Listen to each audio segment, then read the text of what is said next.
हाँ, boys and girls. First we will see what buoyancy is and then we will see Archimedes' principle. So buoyancy क्या होती है? B-U-O-Y-A-N-C-Y. Buoyancy. Buoyancy. So what buoyancy is?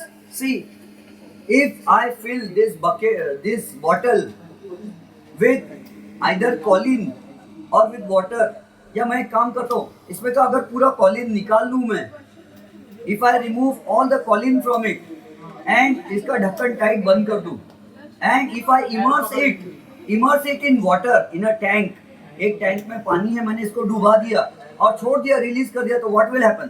Will it come up? It will come up with some force, है ना?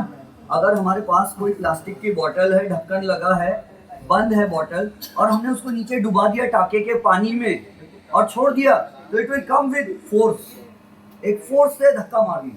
कौन ने लगाया ये नीचे से ऊपर फोर्स? भाई पानी के अंदर कोई जीनी तो नहीं बैठा रहता जो ऊपर धकेल देता, बोलता भाई क्या फेंक रहा है इधर नीचे, ऐसा तो नहीं है. नहीं, तो कौन ने फोर्स लगाया? ये फोर्स पानी ने लगाया.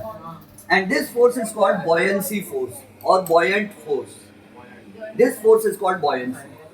बॉयंसी फोर्स मतलब if you take a wooden block, अगर आप एक लकड़े का टुकड़ा ले लेते हो और उस लकड़े के टुकड़े को पानी में डुबा देते हो और फिर छोड़ देते हो, तो वो भी ऊपर आ जाएगा.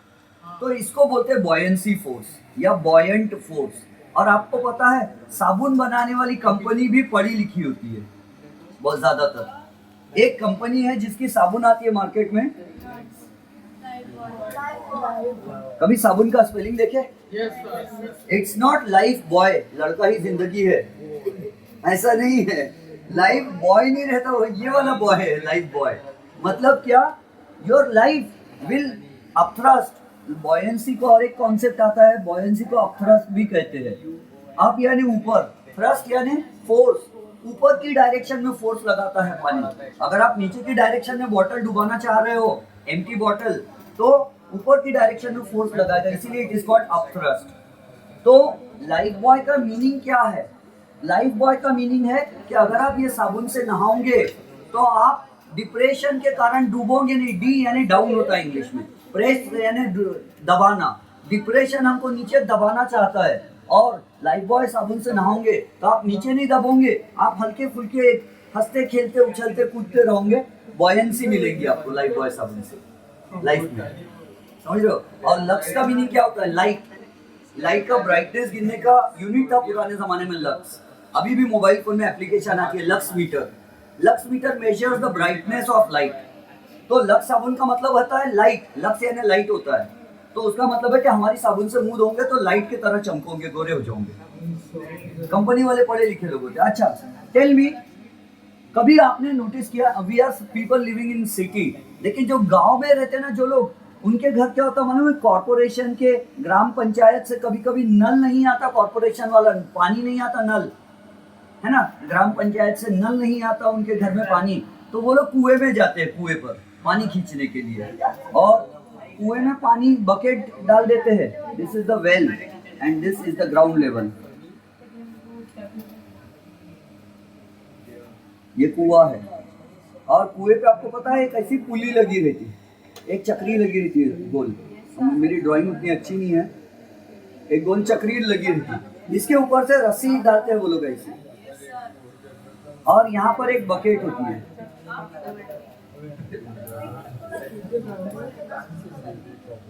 एक बकेट होती है, एंड यहाँ पर कोई पर्सन होता है.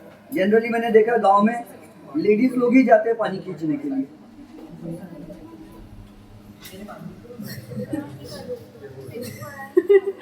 औरतें लोग ही जाते हैं पानी खींचने के लिए. मैंने गांव में, क्योंकि हम लोग भी पहले गांव में रहते थे. सी, अब ये जब तक पानी की बकेट, जब तक ये बकेट पानी में डूबी थी तो हल्की लगती थी. जब ये बकेट पानी में डूबी हुई थी, इसमें पानी भर गया, bucket filled with water, so long as it is inside the water will feel to be very light in weight, हल्की लगती है. और जैसे खींचते खींचते वाटर लेवल के ऊपर आती है bucket, it becomes very heavy. आपने नोटिस किया कभी ऐसा आपके लाइफ में आया कोई इंसिडेंट? हाँ, जब तक बकेट इसमें डूबी हुई है तो हल्की लगेगी, और जब आप रस्सी खींच रहे हो और बकेट पानी के ऊपर आ गई वाटर लेवल के, तो it appears to be very heavy. Bucket कैसी लगती है? भारी लगती है। और ये बकेट भारी पहले हल्की क्यों लग रही थी इसमें डूबी हुई थी? तो because of the upthrust given by the water. जब बकेट पानी में डूबी हुई थी तो बकेट को अपथ्रस्ट मिल रहा था, पानी का ऊपर की तरफ फोर्स मिल रहा था, अपथ्रस्ट ऊपर फोर्स मिल रहा था। तो जब भी किसी लिक्विड में, फ्लूइड में, एयर हो या लिक्विड, उसमें कोई चीज डूबी होती है तो उसको अपथ्रस्ट मिलता है, उसके कारण वो हल्की हो जाती है। और ये कितना अपथ्रस्ट मिलेगा ये डिपेंड करता है लिक्विड की डेंसिटी कितनी है। अगर ये अच्छा बकेट कोई क्या होता है, मान लो कुएं में जैसे ही बकेट छोड़ दो रस्सी से बांध के, तो sometimes the bucket does not directly go into the water, it remains on the surface of water, and we have to give a push to the rope so that it becomes horizontal or vertically downward and water comes into the bucket. कभी कभी ये डूबती ही नहीं bucket पानी में, ऐसा धक्का देकर, झटका देकर वो बकेट में पानी भरता है थोड़ा, तो फिर डूबना चालू होती है। क्यों नहीं डूबी एकदम से? अपथ्रस्ट के कारण। और जब तक पानी में डूबी थी बकेट तो कैसी लग रही थी? हल्की। और जब पानी से निकल गई लेवल, ये खींचते खींचते वाटर लेवल से ऊपर आ गई तो भारी भारी लगने लगी।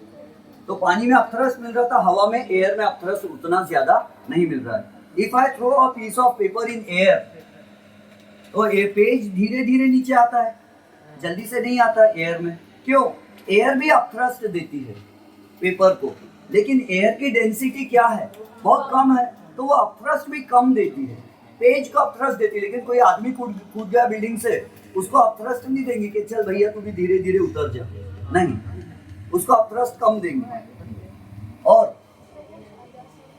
पीस ऑफ पेपर को अपथ्रस्ट, पीस ऑफ पेपर का वेट कम होता है तो उसको अपथ्रस्ट ज्यादा मिलता है। अब अपथ्रस्ट कितना मिलता है हम कैसे गिनेंगे? तो इसके लिए आ गया फिर आर्किमिडीज। आर्किमिडीज ने बताया कि कौन सी चीज डूबेगी और कौन सी चीज तैर जाएगी। लोहे का एक खीला ले लो छोटा सा, just take an iron nail. वो फैन बंद हुआ तो ऐसा लग रहा कितनी भारी मशीन बन होगी। तो see, just take an iron nail, एक लोहे का खीला ले लो और उसको पानी में डाल दो। It is made up of iron. लोहे का खीला पानी में डूब जाता है, लेकिन बहुत बड़ा ship, I am not talking about Titanic, good ships, तो बड़े बड़े जो शिप्स होते हैं, जहाज, वो लोहे के बने होते हैं, still they float on the surface of water, they do not sink, वो नहीं डूबते। ऐसा क्यों? लोहे का एक खीला डूब गया और लोहे का बना हुआ जहाज नहीं डूब रहा। सरफेस एरिया, क्या सिर्फ सरफेस एरिया पर डिपेंड करता है? एयर रहती है। तो देखो आर्किमिडीज ने हमको बताया ये क्या होता है, अपथ्रस्ट कितना मिलेगा, कौन सी चीज डूबेंगी और कौन सी चीज फ्लोट होंगी। ये मिटा दूं, बकेट डूबी हुई समझ गई। और बॉयंसी फोर्स कहाँ मिलता है आपको? स्विमिंग करते समय भी मिलता है क्या? हाँ, एकदम से थोड़ी डूब जाते हैं। हाँ, ओके,